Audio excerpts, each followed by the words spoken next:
Hi my friends, welcome or welcome back. We're doing a little bit of a different style video today.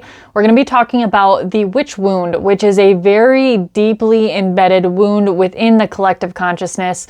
Whether you identify as a witch or not, whether you're male or female, it does not matter. This is deeply embedded in the psyche and in the collective.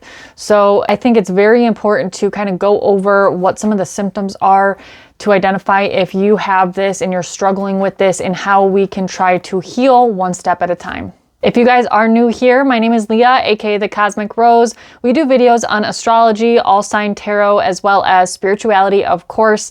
So if you don't mind hitting the love button as well as subscribing, it really does help my channel out, and I can continue to make content for you for free from the bottom of my heart. So we're gonna just dive right into it. So what is the witch wound?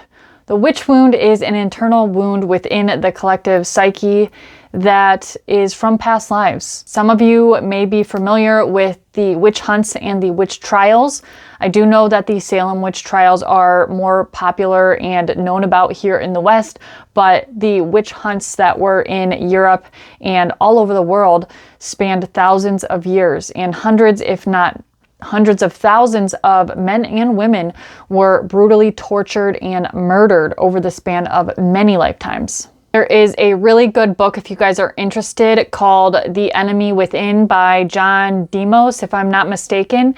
I will link it down below, or just put the title and the author down in the description box, but that is a wonderful place to start, and it really gives you some detailed information of the span of the witch trials and the witch hunts all over the world and how horrible it was. It's not an easy read, but it gives you the information that you can from there process and realize that, yeah, a lot of us, 99% of us, have some sort of witch wound. And that leads me to my next point, is that this is within and embedded in masculines. And if you believe in past lives, you probably understand the concept that we aren't always incarnating as the same gender. So it's possible that you have incarnated, or more than likely possible that you incarnated as the other gender in previous lifetimes. But the wound of the masculine is that the masculines were supposed to be the protectors, and these women were murdered and killed, and they were wives and they were mothers, and the husbands of these women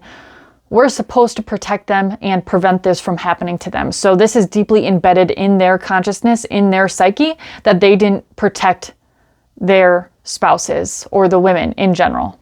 The people whom were executed were predominantly female, of course, and the hardest part to really wrap my mind around is the fact that these women were tortured and killed for reasons that are just horrible. They would be tortured if they denied a man sex. They would be tortured and killed if they said something the wrong way to somebody, if they didn't do things the proper way in which society thought they should be behaving, if they practiced herbalism, or if they were really in tune with the earth and practiced foraging and gardening and being in tune with the cycles of nature and the earth. They were deemed a witch. It's also really important to emphasize that the etymology of the word witch is wise. So the stereotype behind the term is really just wise woman or wise person.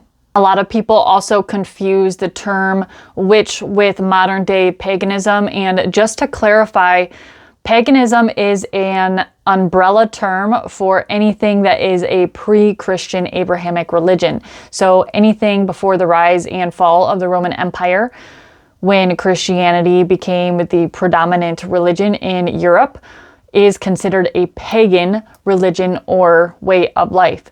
That said, witches are pagans, but not all pagans are witches. Another really important aspect to the witch trials that I just want to talk about for a moment is the fact that prior to the witch hunts and the witch trials, women would be always together. They were always together and conjoining together and coming together to make beautiful things, to garden and to have worship circles and to basically bring in good energy for the community and the village in which they lived.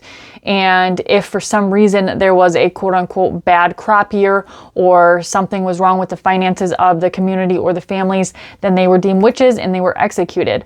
But I really wanted to bring this up because the aspect of community within female archetypes was heavily influenced upon the witch hunts and the witch trials, because a lot of women sold other women out or said that they were witches in order to save their own life. So there's really a deep wound within the feminine of feminine betrayal, and this is why it's very hard for people that have this wound within them to make friends and or stay friends with other women. Prior to the witch hunts and the witch trials, women were revered for their ability and for the survival of the community and the village. I just want to go over a little bit about some signs and symptoms of if this witch wound is active within your personal psyche, and, just so you can kind of identify it, and we'll probably go over ways in which we can heal this in a further upcoming video, but let's just go over some of the signs and symptoms to see if you identify with them. So the first one is going to be a fear of your naturally God-given intuitive gifts or your psychic gifts or your otherworldly gifts, anything that's seen as spiritual or somewhat intuitive or psychic, whatever the word you want to use, it doesn't really matter.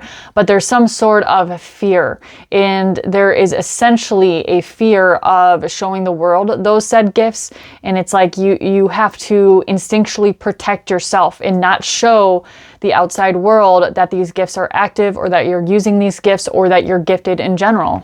These could be anything like the clairs, which are clairvoyance, clairsentience, claircognizance, etc., etc. Also, even just astrology or tarot, even though those are more, popularized in the spiritual and everyday communities, those things are still somewhat taboo. Also, herbalists or people that work with plants and natural medicines, or even just gardeners, if you're like a magical gardener, or especially if you're like a Reiki healer or an energy healer or someone that works with energies. Even more modern day paganism and witchcraft, they are more eclectic, meaning they're individual practices, but they are more ritualistic in nature.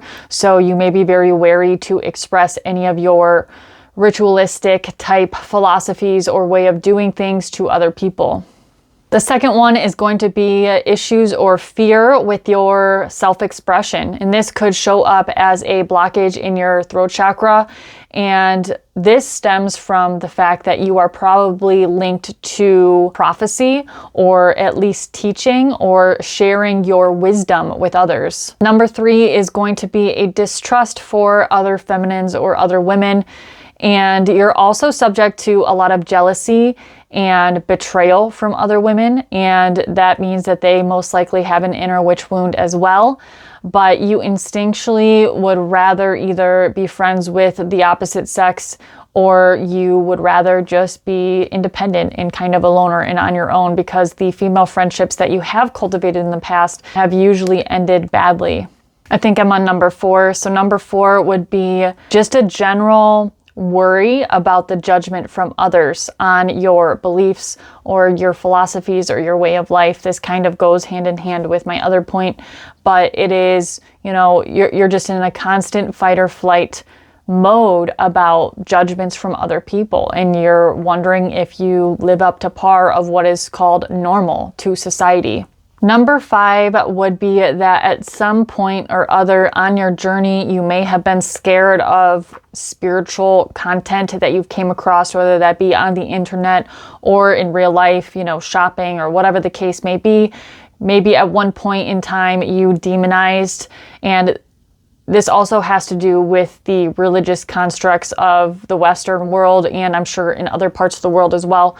They have really demonized spiritual content and anything that's related to witchcraft. But that said, at some point in time, you were instilled with fear of these said spiritual topics and content and things of that nature. And this kind of brings me to my last point, which is number 7.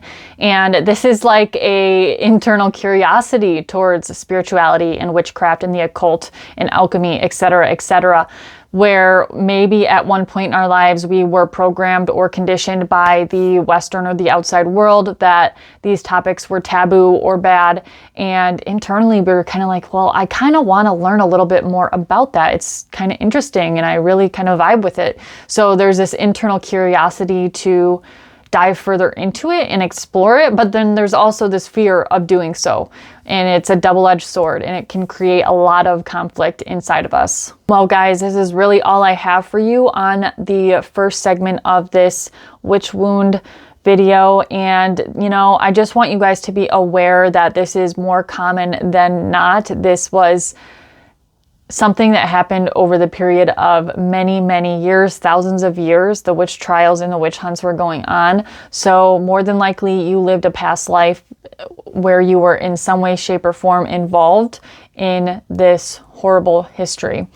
But that said, I really want to cultivate healing for the collective, especially in my feminines, because the feminines are the ones that are, in this lifetime anyways, struggling to adapt and find their place in the world. And I really want to stop the stigma around the word witch in general, and also heal this internal heartache that's within the feminine and the masculine for that matter. And I will do my best to help you with both of them.